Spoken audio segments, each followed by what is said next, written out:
C'est mardi, on roule les Genèse, on y va, on va répondre à des questions aujourd'hui. Question plutôt entraînement. Voilà, on répond à des questions sur, pourquoi pas, l'entraînement, parce qu'il y en a, j'ai vu. Ouais. Alors, en fait, ce qu'on fait, c'est que la communauté nous parle tout le temps, et puis on met des petites notes, et dans nos notes, on écrit les questions qu'ils posent. Voilà. Et là, on va y répondre. On essaie d'y répondre. C'est parti. Écoute, on va droit dans le vif du sujet.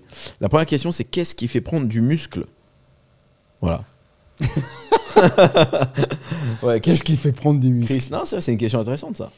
Eh ben, c'est la. Alors, réfléchissez bien à ça, cette Alors, question. parce que le premier truc qui vient des gens, on va dire peut-être les protéines, par exemple. Ouais. Et pourtant.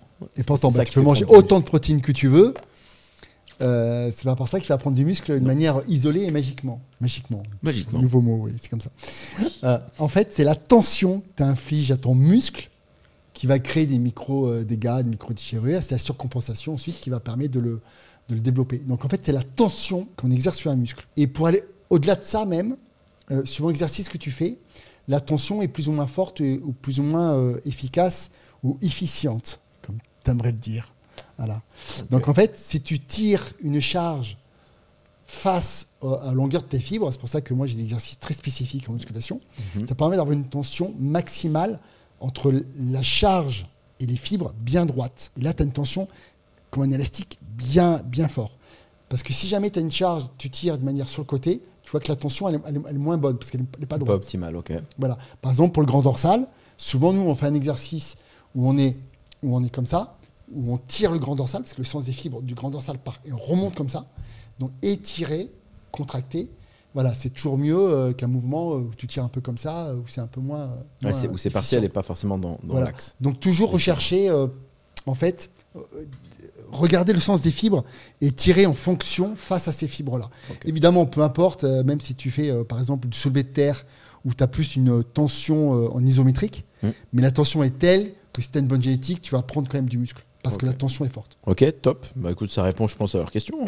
Faut-il chercher les courbatures à chaque séance? Putain, ça, c'est hyper intéressant. Ouais. Parce que je vais être honnête avec vous, on est pareil. Moi, quand je fais une séance et que je balance des courbatures pendant 2 jours derrière, tu as vraiment le sentiment d'avoir travaillé. Et d'ailleurs, indirectement, c'est le cas. C'est-à-dire que tu as fait une stimulation sur ton segment musculaire qui est au-delà de ce qu'il est capable d'encaisser. Et donc, ça crée tout un tas de micro-inflammations et de douleurs. Mais la question, c'est est-ce que ça favorise vraiment ou est-ce que c'est vraiment le truc qu'il faut faire pour la prise de masse musculaire? C'est une bonne question, ça. Alors, ça va vous surprendre, mais c'est pas toujours un bon signe. Ça veut dire que tu as été un petit peu trop loin. Alors, déjà, il faut bien vous rendre compte d'une chose. C'est que souvent, quand on fait un nouveau mouvement, le type d'étirement sur ton muscle fait que ça va créer des courbatures. Okay. Quand tu arrêtes, par exemple, de t'entraîner pendant une semaine et que tu reprends la musculation, par exemple, là, tu as des nouvelles courbatures. Oui. Pourquoi? Parce que tu t'es arrêté longtemps, donc restimuler la fibre et tu as des courbatures. Mais quand c'est chronique, c'est-à-dire que quand tu as des courbatures, qu'à chaque séance, elles sont toujours présentes, toujours aussi fortes, et tout ça, c'est pas bon signe. Ça veut dire que tu vas au-delà de tes capacités. Okay. Et ça, c'est pas bon. Okay. Donc, que tu aies des courbatures parce que tu as repris l'entraînement, c'est normal. Que tu as des courbatures parce que tu fais un nouvel exercice, que tu as des courbatures au début, c'est normal. Adaptation nerveuse. Ouais. Voilà. Mais si par contre, tu fais toujours les mêmes entraînements et que tu as toujours des courbatures, il y a un problème. Un peu de surentraînement. Possible que ce soit un surentraînement. Peut-être, voilà, en effet, que tu en fais peut-être un peu trop, que tu as du mal à récupérer.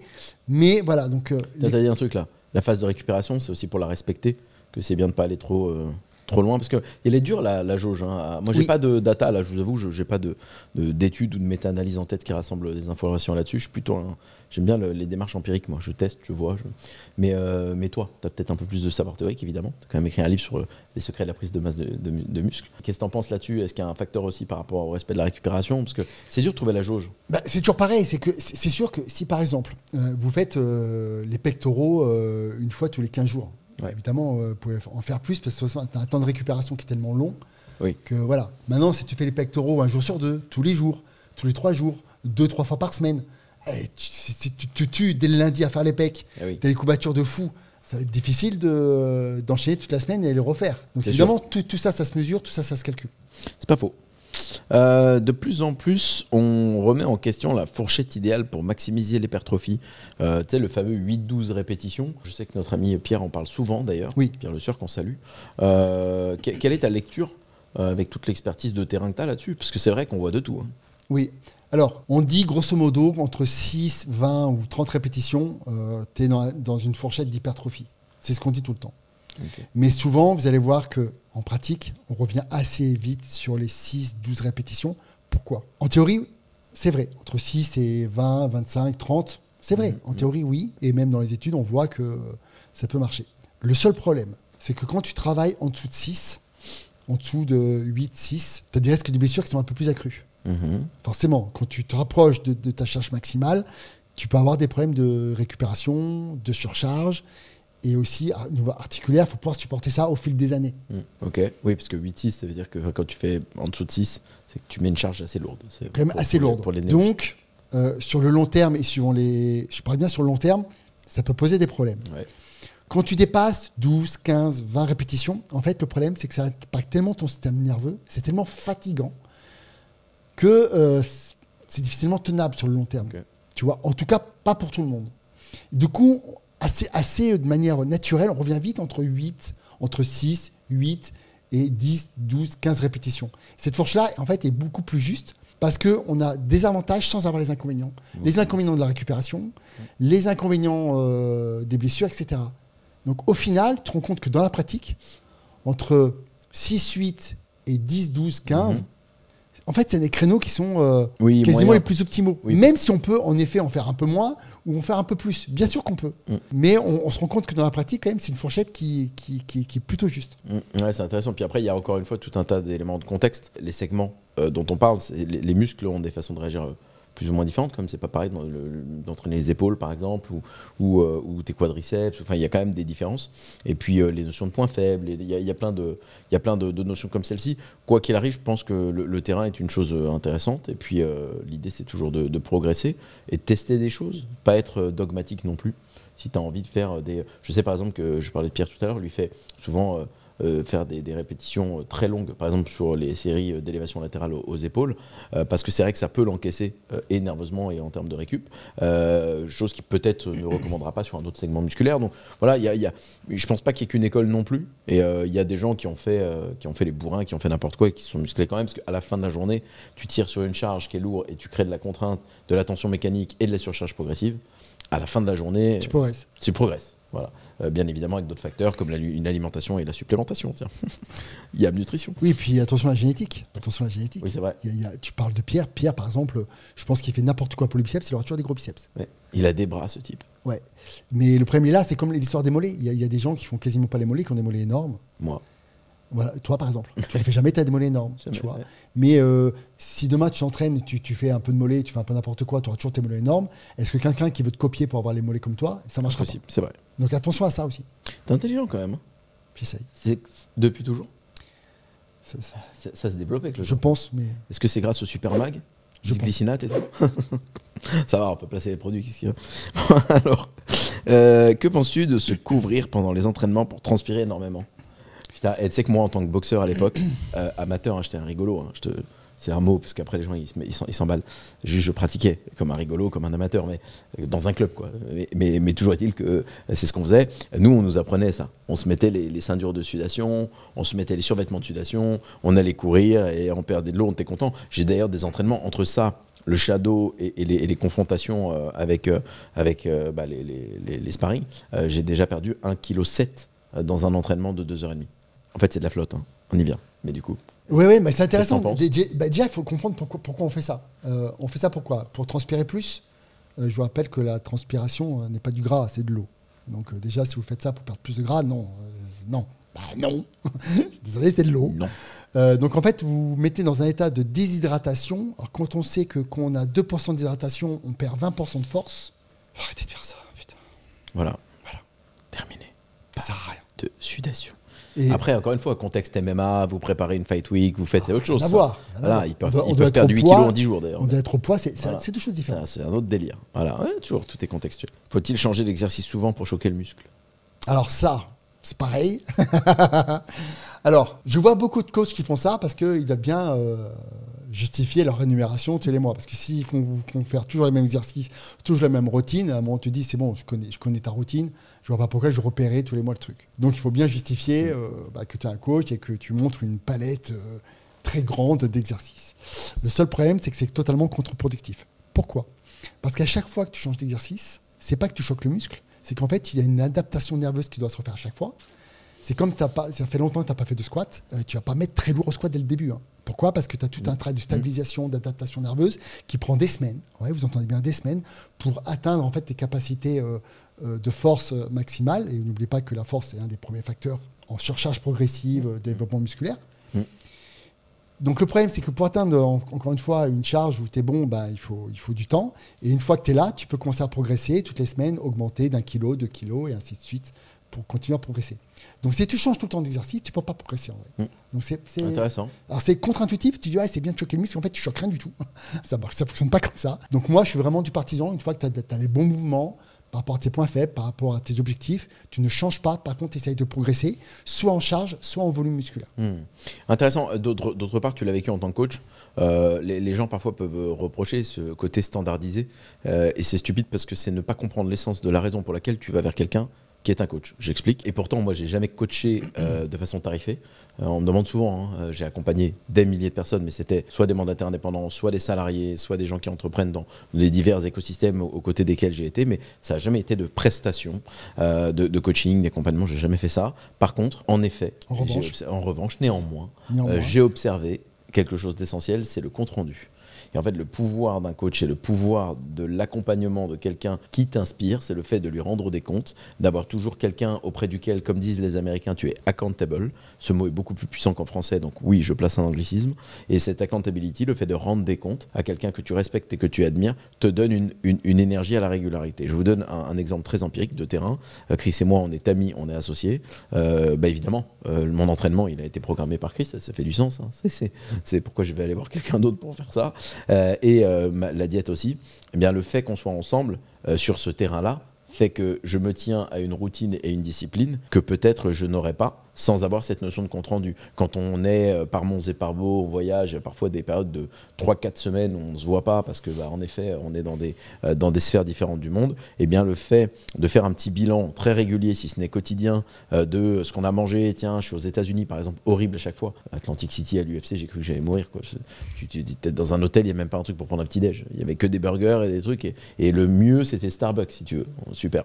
Donc, je devenais fou. Je t'en parlais. Tu vois, on trouve des solutions, on essaie de... Donc, en fait, vous prenez un coach pour avoir du compte-rendu, pas forcément pour avoir de la nouveauté et cette espèce de lubie de toujours vouloir faire des trucs qui sont instagrammables mais qui font pas de sens. Donc voilà, c'est une petite parenthèse, mais faut pas oublier pourquoi on prend des coachs. Je vais faire une digression. Sur un point important, parce que tu as parlé de prise de masse musculaire, etc. Il y a une question qui revient souvent là-dessus, sur le côté d'être nati, pas nati, les limites génétiques, les possibilités.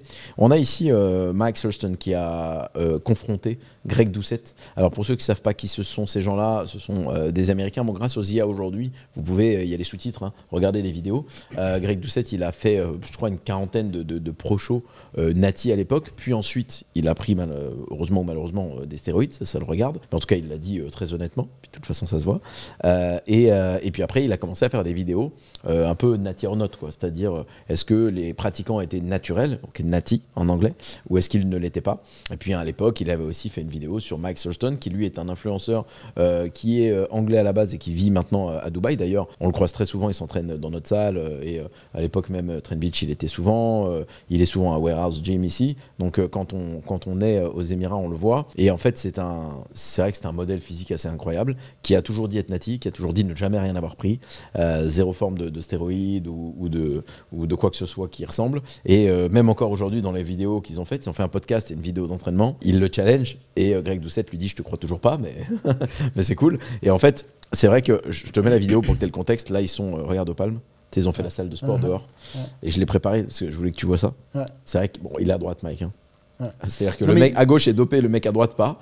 D'ailleurs, dans les commentaires, les gens me font marrer. Ils disent ah oui, donc en fait, Greg est dopé à 40 ans de pratique et puis l'autre pas du tout, mais il est plus jacked, il est plus. D'ailleurs, on dirait son père. On dirait, ouais, grave, c'est incroyable. Il a un physique, Mike, franchement, et c'est un super entrepreneur au passage. Il fait un très bon travail, il a une marque de vêtements. Ouais. Pour le coup, il a tout d'un mec dopé. Maintenant, il y a toujours des cas. Sans blague. Il y a toujours des cas génétiques exceptionnels. Moi, j'en ai déjà rencontré. J'ai rencontré des gens. Où tu aurais mis ta main coupée comme quoi il était dopé. Et il n'était pas, parce que pour plusieurs raisons. Là, le truc que j'ai en tête, c'est que cette personne-là était simple d'esprit, au sens propre du terme.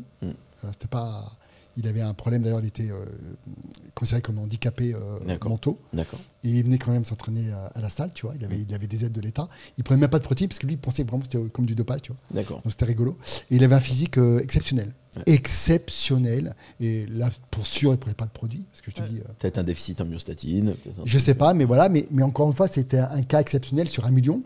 Moi, j'ai déjà vu, pareil, dans les populations noires, il y a des blacks exceptionnels aussi, avec des physiques de fou. Tu les vois dans des villages en Afrique, et tu sais qu'ils prennent pas de produits là-bas, tu vois.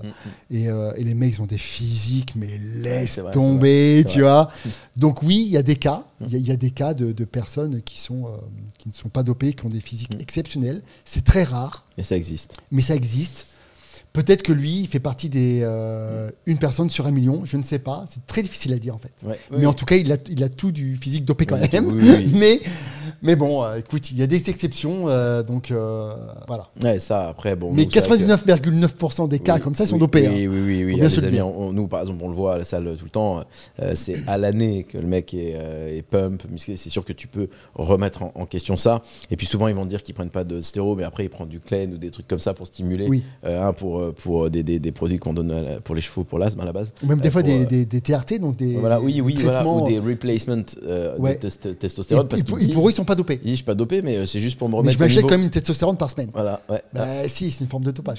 Oui, quand même, il y a un apport. Donc ça, c'est intéressant, mais moi, je voudrais déporter la discussion sur le fait que finalement, est-ce que c'est si important que ça? Parce que c'est intéressant. Tu vois, Greg Doucette, sa chaîne ne fonctionne que parce qu'il y a un côté gossip. Il y a le côté alors, ils vont critiquer, attaquer, tu sais, ce truc un peu enfantin. On essaie d'être des adultes un peu responsables, on a autre chose à foutre que de dire dopé ou pas. En fait, c'est quoi la finalité? La finalité, c'est qu'il y a quand même une inspiration dans le chemin que ces gens ils font. La détermination, la performance, on en parle souvent, la régularité, il passe pas sa vie à manger des burgers. Moi, j'ai souvent vu Mike à la salle le midi manger. Il mange clean, tu vois, évidemment, tu maintiens pas score comme ça en ayant un manque de régularité sur ce point ou même un manque de régularité sur l'entraînement. Et ça, c'est inspirant. Le seul point où en effet on peut discuter ce sujet de Nati ou pas, c'est quand les mecs comme Simeon Panda par exemple viennent te voir et t'expliquer que c'est grâce à un fat burner qu'il est comme il est et qui font la promotion marketing de produits comme si c'était miracle, alors qu'en effet on sait tous que le type s'injecte ce qu'il faut derrière et ça devient pour le coup gênant, mais tant qu'il n'y a pas de mensonge de point de vue marketing et qu'il n'y a pas de surpromotion d'un objectif qui n'est pas atteignable naturellement pour vendre des produits, dans ce cas-là je vois pas quel est le souci. Le mec fait ce qu'il veut de son cul. En effet, je suis pas fan de ce besoin chronique de malhonnêteté, de pas admettre, parce que pour moi c'est pas un problème, parce qu'il n'y a que quelqu'un qui connaît pas le sport de haut niveau pour croire que dans tous les sports il n'y a pas ce sujet. Il y est partout. Il y est dans le foot, il y est dans le cyclisme, il y est dans la boxe, il y est dans tous les sports. Évidemment, il y a tout un tas de contrôles aujourd'hui, donc il y a des fédérations, c'est de plus en plus compliqué. Mais je rappelle qu'en off-season, quelqu'un qui n'est pas testé, parce que je sais pas, il est blessé et donc il n'est pas considéré comme concurrent. Et pour se remettre, on lui a donné des hormones, on lui a donné de l'AGH, on lui a donné de la testo, etc. pendant des mois où il n'a jamais été testé par aucune organisation. Le mec, il pump. Et clairement, Conor a souvent été accusé de faire ça ces dernières années après la fracture qu'il a eue. Bon, la vérité, c'est que c'est quasiment certain qu'il a fait. Il revient, le type, il a quand même les acquis. Il y a quand même un bienfait, il a quand même évolué. Donc c'est sûr que, voilà, il y a des... Oui, et puis il ne faut pas oublier qu'il y a aussi des substances qui ne sont pas encore détectables. Aussi. Ouais, voilà. Tout n'est pas détectable. C'est ça. Mais voilà, je pense que c'est pas un sujet, pourtant il revient souvent, qui est essentiel. Vous pouvez faire plein de choses naturellement. On le voit. Moi, enfin, je veux dire, tu m'as. Le avant-après qu'on a montré à nos clients l'autre jour, là, parce qu'on a un challenge en ce moment, tu te rappelles, je fais exactement le même poids sur les 2 photos, ça vaut le coup que je le montre. Et je dirais, notre cher Rémi, je te dirais de le mettre en. Tu pourras le mettre en insert sur la photo qu'elle a. Je fais exactement le même poids avant-après. Et ça n'a rien à voir. Enfin, j'ai fait le même poids. Un point je suis à 81,5 sur les 2 photos. Par contre, il y a 6 ans qui séparent les deux d'entraînement avec Chris et sous ses conseils. Naturellement, j'ai jamais pris quoi que ce soit. D'ailleurs, pour le coup, je suis pas vraiment le plus grand consommateur de whey du monde. Parce qu'en fait, j'aime manger. Et dans ma diète, j'ai pas forcément moi besoin d'ajouter, et on le dit, pourtant on vend des protéines, on pourrait dire j'en mange tous les jours, non, c'est fréquent, mais moi je suis un consommateur de farine de patates douces. J'en bois plus souvent. Mais lui il en boit plus souvent que moi, simplement parce que j'étais dans les phases de déficit où j'avais plutôt l'objectif de baisser mon poids, et donc je préférais l'avoir dans l'alimentation classique que dans quelque chose que je bois, et quand je le fais dans des recettes solides. Mais voilà, ce avant-après j'ai fait naturellement, sans rien de lié à des substances, et c'est vrai que très souvent, quand on avait cette photo à Las Vegas qu'on a pris tous les deux en 2022, les gens, et même avant-après qu'on avait en 45 jours, les gens disaient que j'avais pris quelque chose. Dopé, ouais. C'est un compliment de malade. À part les gens du milieu, ça c'est des random. N'importe qui du milieu, c'est que non. Parce que tu le vois. Il y a une qualité de peau, il y a un pump. Tu vois bien quelqu'un qui se charge quand même. Ouais, et puis, dernier point hyper important, il ne faut jamais se comparer parce qu'on est tous différents, on a tous une génétique différente. C'est humain, on fait tout ça, on a envie de tous se comparer. Quand on voit des photos, quand on voit des athlètes, on essaie de se comparer, du coup on essaie de savoir mais il est dopé, est-ce que je peux atteindre ça naturellement? En fait, c'est humain, c'est normal de faire ça, mais il ne faut pas le faire parce qu'on est tous différents. Tu n'as pas le même physique que moi, j'ai pas le même physique que toi. C'est vrai. On n'a pas les mêmes insertions de muscles, on n'a pas la même réactivité peut-être à l'exercice. Peut-être toi tu prends du muscle plus facilement que moi ou inversement. En fait, on est tous différents. Et moi j'ai coaché des centaines, voire des milliers de personnes et j'ai vu des génétiques différents. Et même avec du dopage, j'ai vu des effets différents. Même avec du dopage. Ah, tu vois que les mecs, ils réagissent pas pareil. J'ai vu qu'avec des protocoles de cure de dopage, les physiques ne réagissaient pas pareil. C'est-à-dire que tu as des gens qui ont une grosse réception aux produits en prenant très peu. D'autres, ils vont envoyer la sauce. Et ça ne va pas exploser de manière exceptionnelle. Il faut des années. Encore une fois, même là-dessus... Même ça, c'est singulier. Mais même là-dessus, c'est singulier. Donc, je sais que c'est humain de se comparer, mais arrêtez de vous comparer. Améliorez-vous chaque jour, être meilleur, améliorer vos petits points faibles, etc. Mais évitez de vous comparer parce que vous allez devenir fou, en fait. Ouais, c'est intéressant ce que tu dis, hein, parce qu'on passe toujours son temps aussi à comparer son moteur à la carrosserie des autres, je le dis tout le temps. C'est ce qu'il présente à l'extérieur et pas à l'intérieur. Et je ne crois pas que ce soit positif, c'est plutôt délétère d'une manière générale. Mentalement. Donc c'est un très bon point que tu nommes ici. Le fait de ne pas se comparer, de rester juste, tu vois, Mike fait une tête de plus que moi, ça ne changera jamais. Il a des insertions musculaires et notamment les pectoraux qui sont incroyables. Donc, c'est vrai, il a une insertion pectorale qui est parfaite, que j'aurais jamais. Tu vois. Par contre, j'ai peut-être un dos qui a une insertion plus basse que lui et si je le travaille, je vais le décupler mieux. Des cuisses et en effet des mollets où j'ai la chance que génétiquement, je suis mieux favorisé. C'est-à-dire je les entraîne peu et puis finalement... elles sont beaucoup plus volumineuses que la moyenne, etc. Et c'est très intéressant ce que tu dis là. La preuve, et puis, moi je fais les mollets quasiment un jour sur deux. Tu as des mollets plus gros que moi. Et je ne les fais jamais. Et lui, il ne les fait jamais. Enfin, par marché, quoi. Et voilà, ouais. Non, mais ça. Et puis. J'adore. Rémi, tu gardes ça au montage. Mais tu vois, la vérité, c'est que on est tous le compte de quelqu'un dans un domaine, et je rappelle ça. Peut-être qu'en effet, lui, il a un physique, moi je trouve admirable, honnêtement. Alors, je sais que les hommes n'ont pas ce truc-là, ils sont toujours dans la jalousie, le truc. Moi, je vois quelqu'un de bien, d'un beau gosse, je dis putain, le mec, franchement, bravo, quoi. Tu vois. Et là, le mec en question, le mec, il a un physique godlike, il faut l'admettre. Mais il a même la gueule de l'emploi, il a tout, le type. Ah non, mais le mec, il a... mais qui dit qu'il a les talents de Chris dans bien des domaines.